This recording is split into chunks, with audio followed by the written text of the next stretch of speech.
Okay, great. Yud Gimel Midot Sharachmin, the 13 principles of mercy. First of all, reactions, comments. What you guys see? What did you see? Not necessarily what struck you in the deepest places. What did you see? I like the morale about the manifestation of physical manifestation of God's attributes in us. That we somehow give it physical appearance by our actions. That we give God's attributes appearance through actions. That's actually where I want to head with our discussion. Great. What else? What's important to me? Did you guys? What was the context of the first appearance of these Yud Gimel Midot? I mean, so it's after the Cheda Egel, but also thought like that leading into that Maharal, what was like kind of interesting is that doubling, that constant like theme of doubling, like Hashem descended and then Moshe called out to Hashem, and you keep seeing this doubling, and the Maharal and the Gemara kind of like brings this idea that that's this dual relationship of Hashem teaching. Excellent. Which, by the way, that dual relationship, we're going to center on this notion of brit, covenant. This is a word that gets used all the time, and in my experience, is another one of these words that I think is poorly understood. Great. What else popped out for people before we just get into the flow? Descended. God descended. Yeah, and I don't take it very literally as though being the force, came down. But on another level, God is everywhere all the time, and there's a sense of we can fall low or away from that, and so the use of that word connotes we're not in the highest place we could be at that moment. Beautiful. So Creator's reaching down to lift us up, and the use of the formula Hashem, in our consciousness, we can go to, okay, who was I before I went into that place I shouldn't have gone into, or did that thing I shouldn't have done? That Creator's still there. Wow, I'm still alive. Creator's still with me now. So one of the things I would point out is that in the story of Mamad Har Sinai, which in many ways the sin of the calf is the culmination of the story, oddly enough, right? Even though one would normally say that Moshe receiving the Luchot was the culmination, but really, if you're telling the story, what's the dramatic moment when Moshe comes down and breaks Luchot? Right? That's like the real culmination, right? So in the entire story, which is extremely difficult to trace, it's worth it to go through from the 19th parak forward and notice relative position. There's a tremendous amount of discussion in the text of who is where. Moshe goes up, Moshe comes down, God comes down, Moshe goes up, the people are over there, they're not here, Moshe comes down again. And I think a lot of it has to do with the fact that, the Gemara says that Am Yisrael was really not Re'ui for the sin. It wasn't just like what we just said at Har Sinai. We had the greatest revelation that humanity has ever experienced, a collective experience of God. Well, it just makes sense that we sinned. So you know what the Gemara answers? Why did the sin of Chet Egel happen? It was to open up the doorway for tshuva. That forever after, if a people ever sinned, a people being Am Yisrael, right? The Gemara likes to use that soft language. We would always be able to say, well, it's not as bad as Chet Egel. God can forgive us that, but there's an opening to move forward. It's very important to understand one of the fundamental questions here of what's coming into the world with these midot. So let's take a quick look here at the psukim. Right? First look, we have this idea, God comes down and stands with there, and we have this very strange, right? And of course, the first thing that leaps out when you read these psukim is what question? Who's speaking? Right? And I believe that there's a deliberate ambiguity here about whether it's God that's speaking or Moshe. Right? But either way, we'll leave that aside because that's going to come further in the learning when we look at the Gemara. Right? But either way, and then we get how many midot? Yeah, exactly. Good. It is a general principle when you have numbers in the Torah, 10 commandments, 613 mitzvot, right? If you had not been told these numbers, I challenge you to find them. In the same way, People walk around saying the Yud Gimel Midot, the 13 Midot. If I did not tell you that there were 13 Midot, it is highly unlikely, in my opinion, that you would have picked the number 13 out of these psukim. And so that always begs the question is, where did the Chachamim get these numbers from? In my understanding, you are seeing a deep expression of the essential Torah about that. Right? That the Chachamim had a tradition, or they had an inner understanding, and those two things are related, but they're not the same thing, that this number 13 was fundamental. I will just point one thing out about it. I don't have an answer, by the way, of where they got 13 for.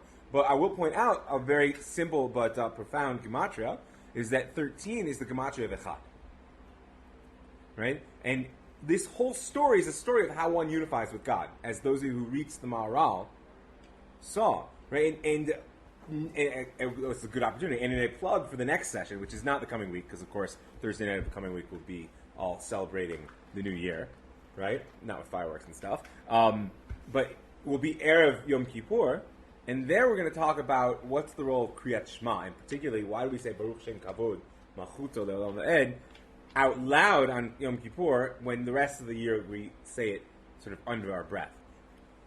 And I'll just make the statement and leave it hanging in the air. The whole idea of being able to take something which is echad, which is one, and break it into a multiplicity, 13, has to do with the fact that the experience of unity is unavailable to the human being. Right? Why? Because true unity negates your existence. Right? What does Moshe say? Do you guys notice? Anybody get back and read the 33rd chapter? It would have been a bit much. But the lead up to this episode is when Moshe says to God, Hareini na et kvodecha. Show me your glory. And what does God say? Adam lo yirani v'chai. Says, a man can't see me and live. And as we were speaking about in some of the Chavrutot, I don't believe that this is like one of those Raiders of the Lost Ark scenes where God says, no, don't go there. Your face will melt. No, that's not the point. Is that what it is to be human is to be separate.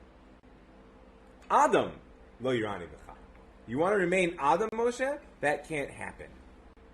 Right? But so unity is unavailable to human experience. You know what is available to human experience? Unification. And the beauty of unification is that it is dependent upon the separate parts. The experience of unification necessitates there being separate, which can come together. And that is what God tells Moshe when he says, but makom iti. And we'll speak about it. And the Maharal mentions that you're not going to see me, so to speak, but you'll see my back. Right? And the back in that context is how separate pieces come together to make a whole. Because Moshe, what he was asking, most of us look at the world and we see a fragmented world. Right? And it's a challenge to us to understand the idea that there's one God. What Moshe was given was a vision of how the pieces of the world actually indicate the oneness of God. Now we're going to speak about when we get deeper into the Midot. Can you just explain, so I think I understand how unity could be impossible. Yeah. But how is unification possible if unity is not? Because when you put pieces together, they can make a whole. I mean, the simplest mashal is a puzzle. Right? You open up a box of puzzles, got a bunch of little kids, they love to do puzzles. The first thing they always do is what? Is dump the pieces out on the floor because they love that experience of all the little pieces. Right? But if they didn't have some sense that there was a hole there, it would be impossible to put them together. Right? Remember, a puzzle is not just a technical act. A puzzle is an act of faith. I give my child, because they're children, they have faith, right? I give them a puzzle, and they assume there's a wholeness. And the fact that it's given to them in a fragmented sense doesn't prevent that. They say, oh no, that's fine, that's where I come in. The human being comes in being able to take the fragmented and making it whole. And because they're children, they live in that world. The sad part is, as adults, we forget that, and we focus on the fragmented. And there are very clear psychological and emotional reasons that we do, because, of course, unification places certain demands of behavior, as we're going to see, and those who reach the Tomer Devorah, that's exactly where he goes. So, I believe the deliberate ambiguity of who's speaking here is entirely to lead us down that line, that Moshe cannot become God, but he can cleave. He can have this notion of dveikut. Okay, so he says these midot. this number 13, the Chachamim teach us, and we're just going to trust them because we're Jews. That's what we do. Yeah? It's, going back, it says with him there, emo, instead of with me. Yeah. If it was written in the first person, God stood there with me. Right. Good. I mean, look, the question you're asking, I think you could answer it on a couple of different levels. One, What's the question? what? Finish the question. If a Yer Hashem, but now they say emo sham, why does it move into the third person? So it was written in third person except for the book. Right. Moshe doesn't really talk in the first person. Right. So, but the important distinction there is because there's an overarching narrative that holds what's happening here, right? Meaning that if it were like in Devarim, then it would have to be limited to Moshe's perspective. We are in the omniscient narrator of the text. It's very important always to see what perspective the text is coming from. So he's there with God. God says these Yud Gimel Midot, these attributes, which we're going to have to think about what exactly they are. Moshe hits the floor, as every good Jew would do when God speaks to him, right? He makes his request, right? And notice the language of the request. He says, "Ve'im na matzati chen beinecha Adonai, yelech na Adonai b'kirbeinu." Right? What does yelech na Adonai b'kirbeinu mean? B'kirbeinu. It means walk amongst us and also within us. Good. Right? And that's exactly the dualism in the language that I'm looking for. You can, again, read it two ways. There's a consistent ambiguity. Are we asking God to go in the midst of Am Yisrael? Or are we saying, no, the God's presence is actually within us? And one of the things that we're going to see as the structure of the Gimel Midot carry themselves through time is that as God's presence retreats from the world, right? In the Chumash, we're with the angry Old Testament God, right? Who shall smite thee if thou dost not do it what I ask, right? When you get to the Navi, already God's a little bit further away because the prophet stands between the nation and God. When you get to the Mekubalim in Tzfat and the Tomer Devorah, which is where the source sheet ends, right? On one hand, they were experiencing deep intimacy with God, but they were doing it in a world in which they had seen God retreat. And where was the last place that the Mekubalim felt was left for God? In the human heart. In the human heart. And that's the argument that we'll make at the end. So that's that dualism of Bikir Benu. And then it's amazing. Moshe asked for Salachta la'avonenu u'lechattatenu u'nchaltanu, right? This is the line that we say over and over again in Slicha. And it's very important to understand that this is the first appearance. This is the first time anyone has ever asked for Slicha. And we know that later on, even though I searched for the pasuk and couldn't remember where it was, and Yishai was speaking about it, we know that the sin of Chet Egel is not removed. And God, in fact, says to Moshe, every failure that Am Yisrael deserves punishment for the rest of history, will contain within it, the punishment will contain within it, some of the punishment for Chet Egel. Where does that say? Right? I was looking to, Rashi brings on the pasuk, and I'm going to have to find it later. You can trust me for now, but It's not. It's a midrash. well, but it's a diuk in the pasuk. Rashi brings it on, and so Rashi being the Pashtan is arguing that it's pshat. But yes, it is divrei Chazal. It is not explicit. Yeah. One thing that bothers me here is this language, or at least the way I'm understanding is "Inametzati chaim beinecha." Is that Moshe Rabbeinu seems to be making, I don't know whether God provides it from that place of dependency, but he's making his request depending on if Hashem finds chaim in Moshe Rabbeinu's eyes. I'm sorry, in God, if Moshe finds chaim in God's eyes. right, exactly. Yeah. But it's not the people. It's not saying like, if you see that the people can in the future become a godly people, or look at the potential of it's to look on Moshe Rabbeinu. Good. And there's a number of things that feel problematic about it. But one is it feels very similar to other religions, which I won't quote the Havdil, but where the Spirit of God being amongst us is dependent on. What's the image the Gemara this very uses for this scene? godly-like. So what's the image the Gemara uses? Did anybody get to the Gemara in Rosh Hashanah? Well, how do the Chachamim describe it? God comes down. He wraps himself in a talit as a shliach tzibor, and actually doesn't tell Moshe what to do, he shows him what to do. And I think this is the answer to your question, is Moshe here is the ultimate shliach tzibor. Right? And in that sense, he's not an intermediary, he's the emissary. Right? And one of the things that we'll talk about when we get to the Maharal is one of the pshatim, and why I saw this in a sikha of Rav Amital, I was going to say, Davar b'Shem Omro, right? Is that one of the reasons that the Shliach Tzibor, according to many opinions, actually is required to wrap himself in the talis, is to erase his individuality. You know, the person standing in the kahal who wants to be themselves, that is perfectly legitimate. But the Shliach Tzibor, part of the power of being a Shliach Tzibor, is removing yourself in order that you can bring a relationship between God and the people. And that's exactly what Moshe is doing. I mean, look, it's true, it's a whole problematic relationship. Moshe goes up on the mountain Miklal. Why doesn't God just give him the Torah to everybody? And you see how disappointed Moshe is when the people come to Moshe, and what do they say?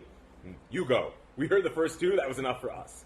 Could be a failure in the people. Also, there's a beautiful shot that I saw in Rav Miki Rosen's book on Simcha Bunim, which I thank Jonathan for giving to me.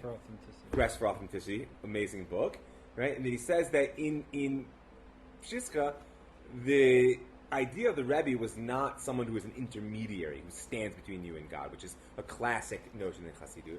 Rather, the Rebbe is to show you what it is you're capable of being. Right? Is that without a reference point of what a human being could achieve, then how is it that we could ever expect people to go beyond that? And in that sense, you're absolutely right. Everything's Talui and Moshe here. But I think it's Talui in two fronts. Number one, Moshe is the Shaliach, and he is emptying himself out in order that a relationship for Am Yisrael can come into the world. But also, on the individual level, Moshe is showing Am Yisrael what exactly it is a human being can be. Also, God says to him, how about I get rid of the nation and you'll be in your stead? So he's like, if you like me so much, why don't you show me how to... Yeah, there is definitely a bit of emotional manipulation that's going on. You see it consistently with Moshe. Moshe always like playing these games with God, which is somewhat ironic, of course, right?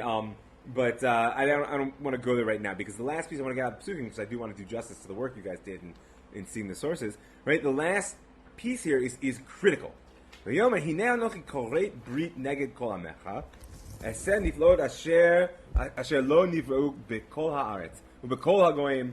Everybody's going to see, right, that I am actually within you. And what's the problem with this?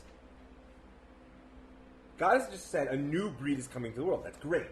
Something which has never been before. Wonderful. Okay, that's one question. What is this breed? Excellent. Also, it's not really an answer to what Moshe just asked. Number two, it seems to not so deeply connect. What is Nisim and Niflaot that need to be shown as a part of these beliefs? Great, and this is what the Gemara is going to address, I think, at a simpler level. I think that's a big problem. This is a response to a fundamental failure. Like, wait a minute. A breed, as we generally understand it, Brit Milah, we think about Brit Haaretz, Brit Shvatim. These are essential relationships between God and the world. Brit Ben Betarim, right? But the first breed is the breed of the rainbow. Also tells that. Excellent. Excellent. And this goes to the heart of one of the fundamental questions of this season, which is, we know what the first step of tshuva is? Vidui. Earlier. Sin. That's it. That the whole process of tshuva that we speak about actually begins in sin. That there's a new mode of relationship which becomes available through failure. Right? Noach is the example. By the way, this begs the question, right? Is the whole of history l'chachil or b'diavad? It's earlier than Noach, by the way. Adam. Yeah, go in that garden. You can eat everything you want, just not that one. Yeah, that one. That one there in the middle. Don't touch it. That one. Yeah, that one. See? That one? Don't touch it. Ever strike anyone as a setup? It clearly struck the Gemara as a setup, because you look at the Gemara in Sanhedrin, when it describes the creation of Adam and Rishon on the sixth day, hour by hour. It's very interesting, and then God took the land and the water, and it gets to a certain point, it says that on that hour he ate from the fruit. You know what's a little bit odd about that? Is that means that according to the Gemara, he ate the fruit on the sixth day of creation, which means it was part of Ma'aseh Bereshit.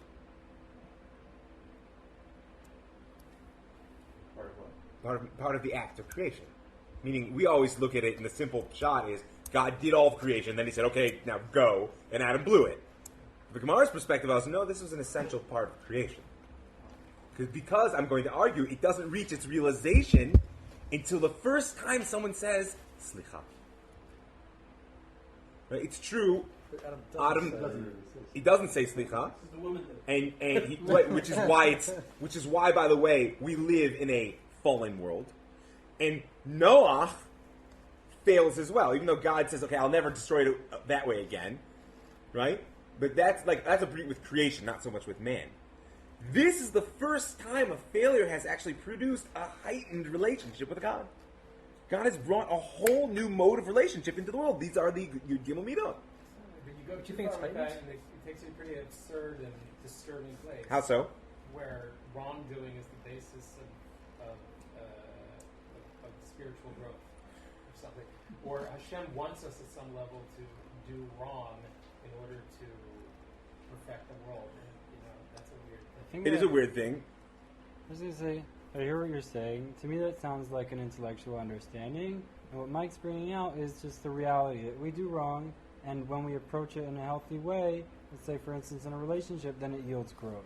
It's not like it's not a metaphysical claim as much as like a reflection on the experience of life. That's my own understanding. That's a bit, yeah, but Right. it sounded more like a fatchila. Well, this is my question here. Any business book tells you that failure is the key to success. Yeah. Any business book, they always tell you have to be ready to fall. You have to, and the getting up is you learn more from your mistakes. They go over that theory. And again, I'll remind you the assertion I made in the beginning that all that is perfect and godly within us is not a chiddush. It is not an innovation. It's actually the flawed and failed, which is unique. And it's the process of tshuva that allows it to be redemptive. I hear absolutely what you're saying, and we know there have been Shalom Nedamizeh, powerful personalities in the history of Am Yisrael who have exactly taken that path, right? Shabtai Tzvi, right? There are you can find in the discussions of sin for the sake of heaven in the Bali Chassidut, where there's like very deep questions about what are you being called to. At the same time, I agree with Danny's distinction, is that we have to make a distinction where we're treating these things as an intellectual problematic question. On the other hand, we can also just take them on a more kishkiz level of this is reflective of life. But your point still stands that this looks like a chalachatila. No, so if you want to see it as fatchila, that is a difficult thing. I don't know if Hashem wants us to do wrong so that. And that's not a question I can answer. But what I can say is what came out of the failure of Chet Ego is the Yud Gimel Midot. That I can say, because that's shot here. And God says, that's shot here. That's what Chazal said. He made that distinction earlier. This shot here is that Yud Gimel Midot. These aren't Midot Shel Rachamim. You read these Midot, they aren't all Rachamim, right? well, true. And unfortunately, because of the constraints of time, what we really should also do is discuss what that word Rachamim really means. Right? It's absolutely true what you're saying, and it'll come out a little bit today. But yeah, we're going to be guided by Chazal on this. It's fair. But just in the dynamic, there's a new mode of relationship with God that comes out of the sin. And as everybody knows who has any relationship of substance in their life, right, that failures in relationships also bring out new modes, only if what? There's an attempt at forgiveness.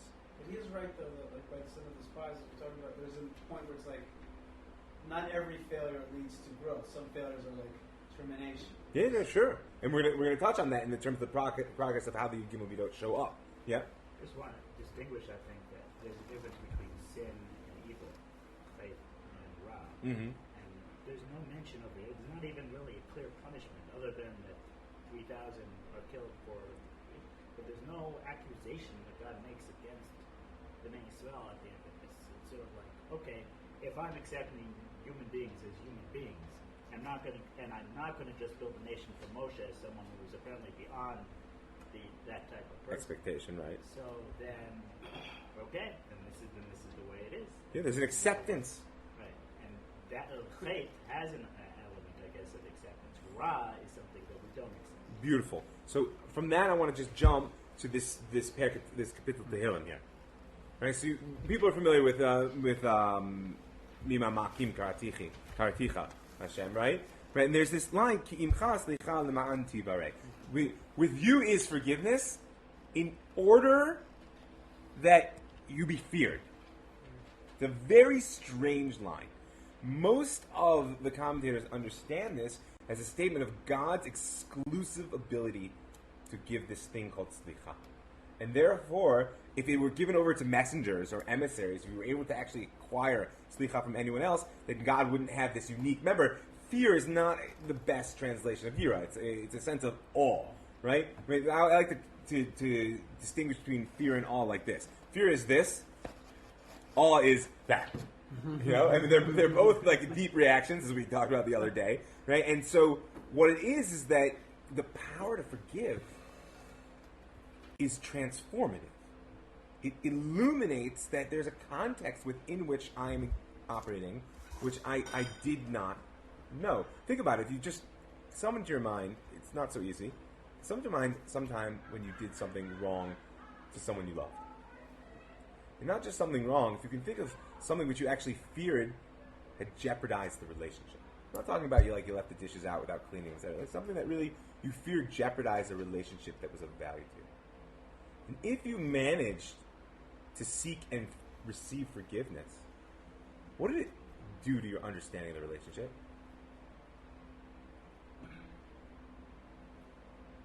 It brought it up to a level that was even greater than it was existing before. The relationship itself? Yeah. Right, and therefore your understanding of the relationship was that, wow, this relationship was bigger than I knew. The relationship could hold, because that's where the fear of failure comes from. If I fail in a relationship, I'm afraid that I've broken the relationship, and it just doesn't work anymore, because it can't hold this in the context. When I receive forgiveness, what I realize is that actually the relationship was bigger than that. And I believe that's exactly what the Malbim means when he says, right, what is this slicha? First of all, you just know there's two perushim in the Malbim.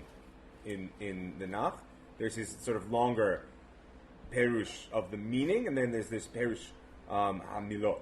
It's very useful. Like, as Rabbi Bravnau used to say, the Malbim could have been the Gadol Ador if he hadn't wanted to learn Tanakh so much, right? So his genius is on two fronts, and here he's focusing on the words. Right? Slicha, gedar slicha, shemavir havon, ki'ilu lo haya b'mitziut klal. God kind of like, he removes the sin as if it weren't. Why? V'lo yimtza rak etzel Hashem. Why does he add that last thing? If you're going to remove the sin as if it weren't there, then say it was as if it weren't there. Why does he add, part of the definition is, by the way, it's still there, but only with God. Can someone say pshat in this Malbim? I have no idea what he's saying. What does that mean? Kilu lo haya b'mitziut. And what does it mean that rak etzel Hashem? What is that? It's erased from you inside. You're cleansed, but there's still a memory bank. What does that mean? No, it says kilu lo haya b'mitziut. You did something wrong, and it's kilu bemet. But can you imagine anything you did wrong to someone, they forgave you, and it's gone? Yes, and this goes to the heart, I think, of what it is we're trying to do in the lead-up of Rosh Hashanah. So maybe now's the time to bring it up. Remember, Rosh Hashanah is Yom HaDin. Right? And Din is classically the snapshot of life. Din is right, that's why we read the Haftorah about Ishmael, Ba'asher Husham. God's going to judge him right where he is, how he is now. Right? Din is, don't tell me about what was, don't tell me about what's going to be, don't tell me all the reasons and the extenuating circumstances. This is who we are right now. Definitive. Rachamim is about the larger context. So what are we doing when we're looking for slicha before din? We're saying, it's true I did that, God, but it wasn't a definitive act. That wasn't really me. Like we were speaking about slicha. It's not that I didn't do it. It's just not me. That's not who I am. And therefore, if one receives forgiveness, I think that's what the Malbim is telling us. Is ki'ilu. Notice it says ki'ilu. He doesn't say it's not. It says as if it was never there. Meaning, that's not who I am. So therefore, functionally speaking, when you judge me, it's as if it never happened. Except what? Of course God knows it happens. Because this, I believe the Malbim is touching on the fact that there are deeper obligations than getting slicha. Right? I mean, just because we managed to make it through Rosh Hashanah, and we're able to sort of like figure out what the primary plot line is, like Rav Aaron said in Shiur the other day, which is a Torah he goes back to every year, which I really value. Right? The Gemara in Kedushin says that there's 2 books open for every person on Rosh Hashanah, right? The Sefer HaChaim and the Sefer HaMeitim, right? and the book of life and the book of the living and the book of the dead. And he said most of his life he'd always thought of it as like a ledger, whose name is where, right? Which is a little bit intimidating. It's also quite problematic if you think about the fact that the Gemara and the Rambam say anybody who's written in the book of the Rishayim dies immediately. Like I don't know about you guys. I'm always a little relieved when Rosh Hashanah passes. We don't see people like dying en masse. We just don't see it, right? So he said that through his teachers and his own learning, he came to the understanding that it's not a ledger; it's a storybook. And the question is, what is your primary narrative? Are you a tzaddik that, of course I did things wrong, God? Come on, we're not kidding anybody. But that's not who I am. I'm in this good, and I'm in the good book because that's who I am. Do good people do bad things? You know that. I don't have to tell you, right? But I'm not a bad person that every once in a while manages to do something nice. That's not who I am.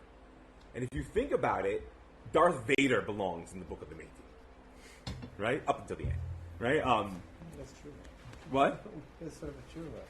That's what I'm saying. Up until the end, meaning being the people who truly are definitively Rishayim are actually, thank God, fairly rare in the world, right? And most of us actually are just trying to tell the stories of our lives as being decent people who struggle.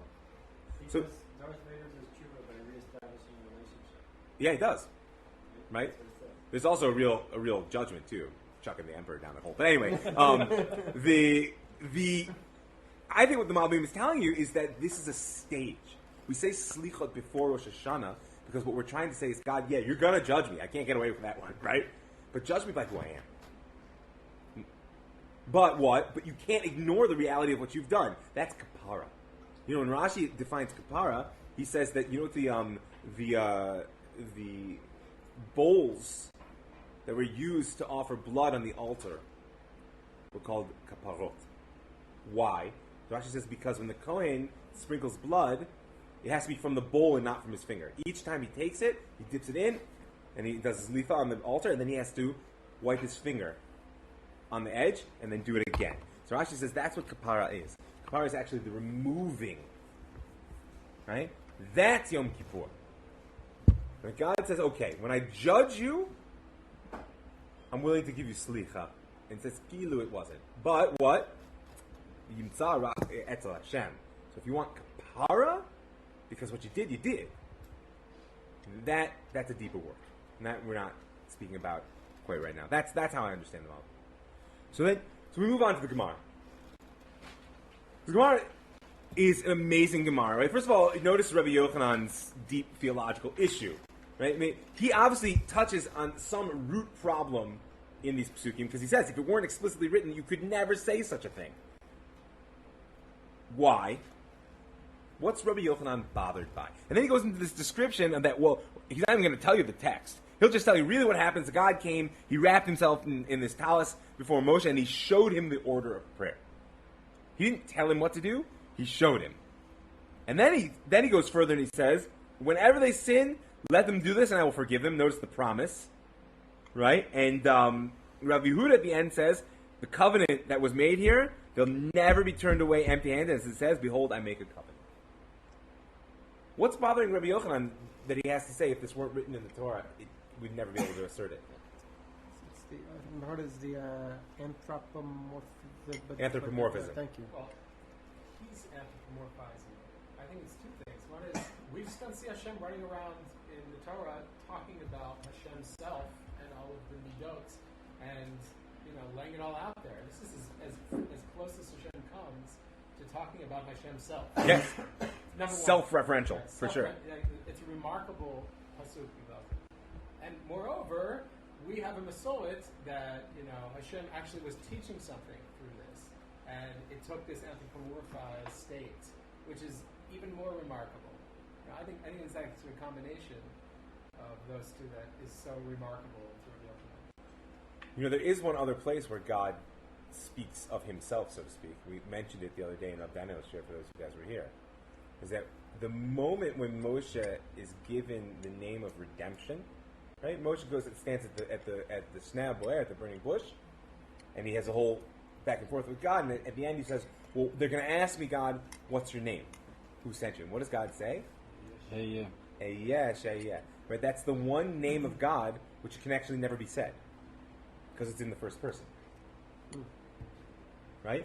Only God can say that name, right? And in the sense of tshuva, as we were speaking about with Rav Daniel, that's why it holds that space of I will be.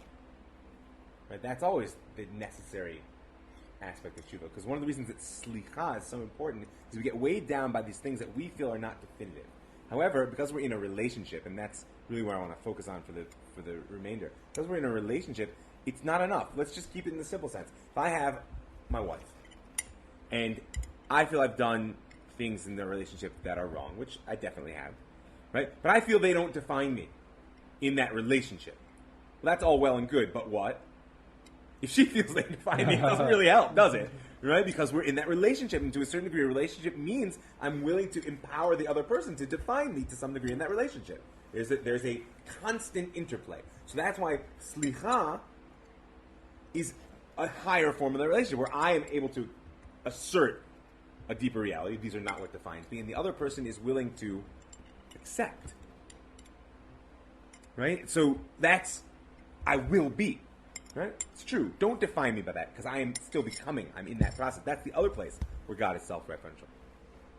So Rabbi Yochanan gives us this beautiful image of enveloping himself in the talus, and Rabbi Yehuda adds the emphasis on the brit. Now, what is a brit? Don't say covenant. What is brit? Two-sided obligation. Excellent. Binding. There's an element of binding. The reason I like your definition, Jonathan, is that too often brit gets translated as a promise, right? Whereas a two-sided obligation, I would push a little bit more and say, even obligation is something which each person does their part separately. Yeah. Like a threshold. A threshold. What do you mean? In the sense that past a point you can't return. You transformed into something new. There's no going back. That's definitely one of the characteristics of the brit, right? I would say is that it's even obligation implies that I could do my obligation to you, and you do your obligation to me. And the deepest level of brit is an obligation that's realized through relationship, right? And that is how I understand the brit that's happening here. God says, look, you sinned. And when you sin, you ask for forgiveness. And when you ask forgiveness, there's a different mode of relationship that you can summon out into the world. And that's what these 13 attributes of mercy are. But how do you summon them out in the world? Not by saying words. This is not an incantation that God has taught Moshe, right? And that you can then sort of pull out of your pocket and say, "Ha ha, God, I got you this time. You thought you were going to punish us," right? No, this Get out is of jail free. Right, get out of jail free card, right? This is how you want God to act in the world. How do you get God to act in the world in this manner? What did you see from the further sources? Did people get through the Maharal and the Tomer Devorah? By embodying it. By embodying it. And that's what a brit is that I actually represent the relationship in my life. Wow. Right? The promises that we make to our loved ones, we embody those promises in the life that we live together. And if you think about it, in those who are married, right? If you think about it, it is a path to train wreck when you see a marriage or any other relationship of binding intimacy as a fulfilling of obligations toward others.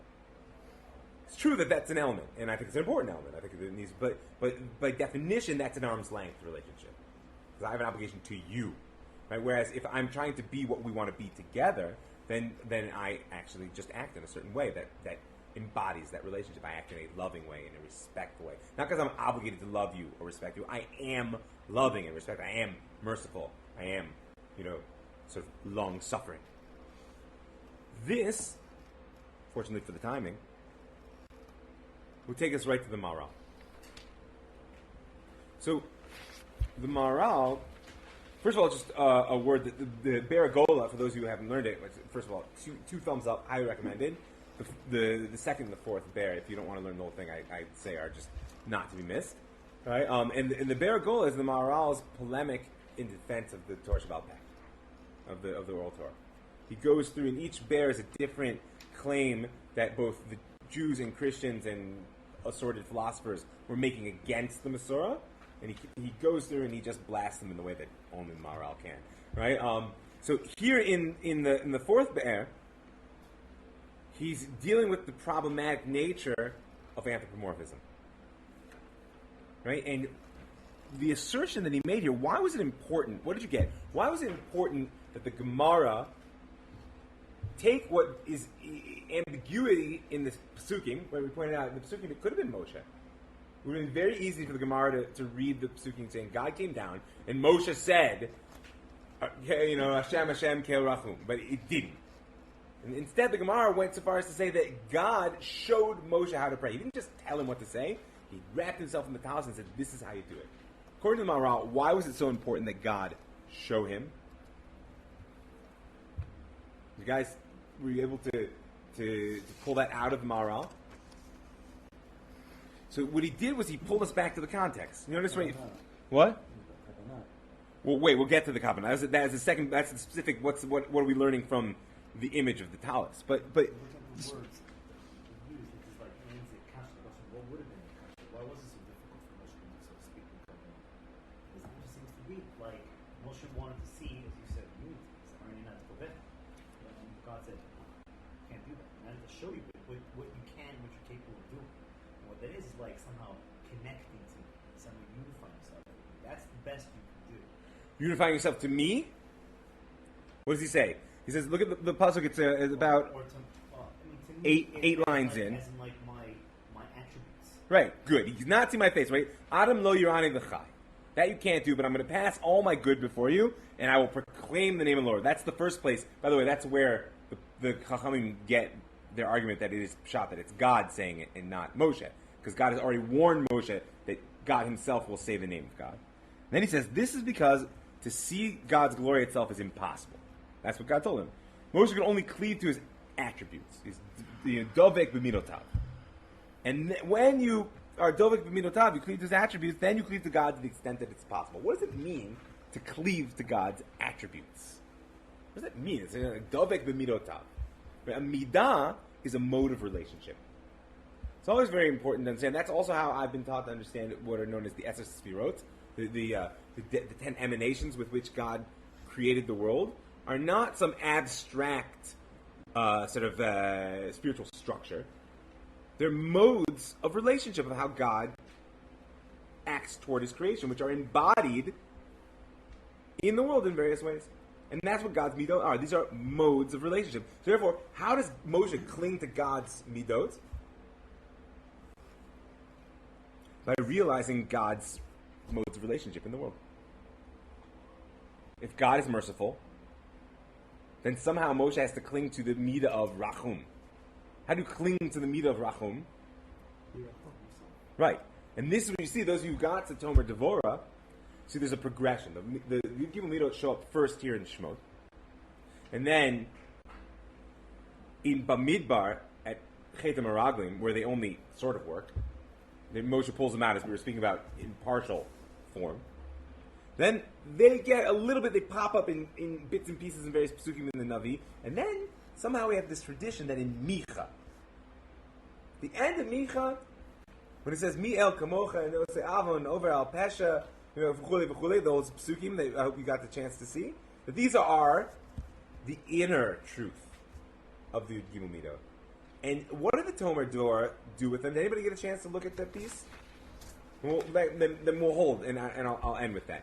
So when there's a progression of relationship, there's the Chumash God, who's just, I'm going to show you how to do it. Then there's Moshe saying, great, now I know how to do it. I'm going to try. It works, it doesn't work, At least he's trying. The Nevi'im understand God as relating to this world, but the Mekubalim actually try to empower us to be able to realize God in the world.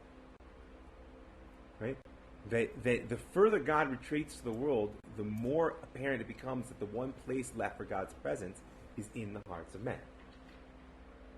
Specifically in their actions, because these are modes of relationship. How do you prove that God is merciful? See, it's an important question, right? We walk around all the time. God's merciful. God is a merciful God. How do you prove, if someone comes to you and says, oh yeah, prove it to me that God is merciful? I don't know. I mean, you don't have to go so far away from where we're sitting right now to see some pretty awful things. Prove it to me that God is merciful. I think the Talmud Devorah would say that the fact that I'm living is a testament that He's merciful. I could be killed. It could be True, but the problem with that is, of course, that's you. But what about the 100,000 people in Syria that have died in the last, There's 2 years? a quote from Rumi, something to the effect of, when somebody asks you of faith, show them your face. What do you understand in that? What I understand you to be saying is, embody your answer, be compassionate, and their experience will convey to them the truth of a divine presence. That is definitely the argument that the Talmud Devorah will make. Is that the only way to show that God is merciful in the world is to be godly in a merciful way. Right? Everything else will always be an intellectual argument, which, by the way, I don't think it's... I didn't mean to just shoot you down quickly. I mean, there is truth. It is definitely merciful, but that's an ideological stance. I believe God is merciful because I exist, and I happen to agree with you. But if you wanted to demonstrate it to the world, the way to cling to God's attributes is to embody them. So I'm watching the clock here as the time ticks away. I do want to say one thing about Kavanah here. In the Maharal, in sort of an aside, taught us a very beautiful thing about Kavanah. And this maybe will let it bring us to the practical piece where I think that it's very important to think about the season we're about to begin. The Maharal defined Kavanah in a very simple way, which is that when you're present to God, God is present to you. But the whole idea of putting on a talit is like a horse puts on blinders, lahabdil. It's that any pniyah, any turning aside, is just that. Turning aside. It's a nice definition to put in your pocket and take away. How is it actionable? I'll tell you. The training ground for all prayer is relationships. Therefore, if you are able,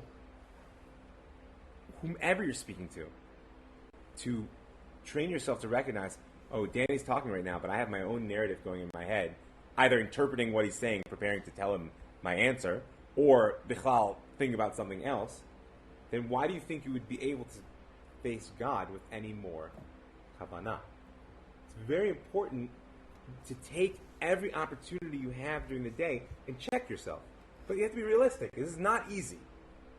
This is not easy. This is why the Ramah already said in the 16th century we've lost the ability to have kavanah. I mean, this is not an easy task. At the same time, there's a great hope here because it means that every interaction that you have, and I believe even on the most basic level, you know where one of the best places to do this because it can really make a difference in a person's day? The checkout counter. Checkout counter is one of the children for sure, but that's like on one hand really obvious, on the other hand truly demanding, right? But why the checkout counter? Because I believe the checkout counter is one of the most tragic places that our society has created today. Because nobody goes to the checkout counter unless they're in a hurry, and they're probably spending money that they don't want to spend, or maybe even don't really have.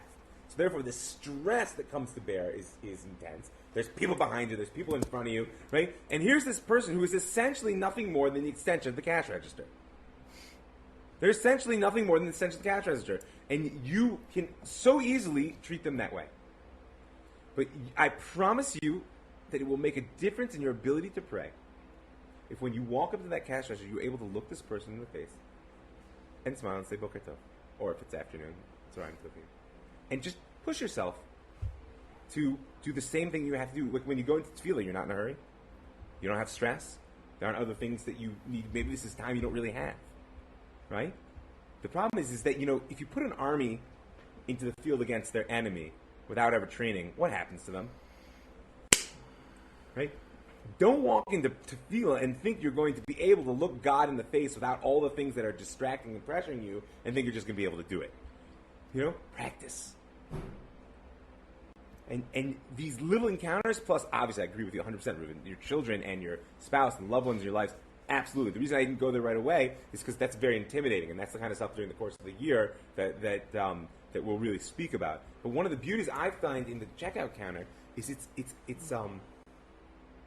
not only low demand, I mean, it's usually a short space of time, but I promise you'll also see that you can really touch a person who has otherwise been largely dehumanized.